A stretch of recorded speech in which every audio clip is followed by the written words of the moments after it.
شنو التابوت؟ ምንድነው ታቦት? تابوت قصة ربانية هي የጌታችን አላህም ታሪክ አለ ታቦት የሚለው ጉዳይ ላይ قصة مذكورة بالقرآن الكريم በቁርአን ላይ የተጠቀሰ አለ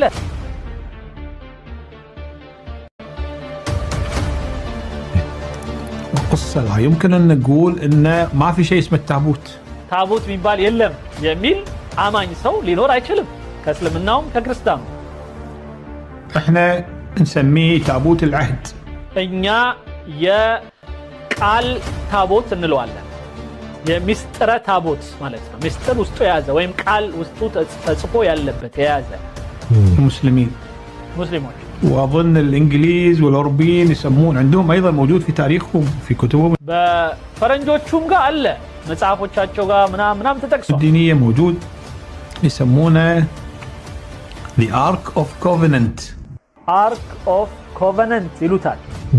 وبالأثيوب يسمونه التابوت በኢትዮጵያ ግን ታቦት ነው የምንለው በአረብኛው ታቡት ነው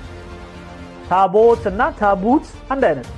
እናወራው ስለ አንድ ጉዳይ ነው باللغة الأثيوبية በኢትዮጵያ ቋንቋ قرآن اذكر በቁርአን ላይ ታቦት ተጠቅሷል ይላል እሱ ስም አያውቀውም ማለት ነው ኦኬ አለ الآية تقول التابوت ቁርአን ላይ فيه سكينة فيه سكينة መረጋጋትን የሚሰጥ ማለትም ውስጡ እርጋታ ያለው መልእክት ያለበት ربكم ከጌታችሁ የመጣ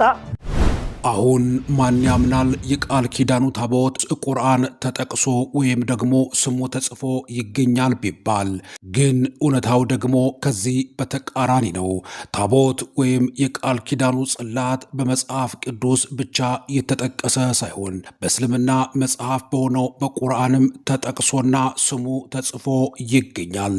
ይህን ያወቀውና የተረዳው ይህ የምንመለከተው ታዋቂ የእስልምና መምህር ታቦት በቁርአን ታቦት ተብሎ የተጻፈው ለሙሴ የተሰጠነው በማለት ይህም የቃል ኪዳን ታቦት ዛሬ በኢትዮጵያ አክሱም ጽዮን እንደሚገኝ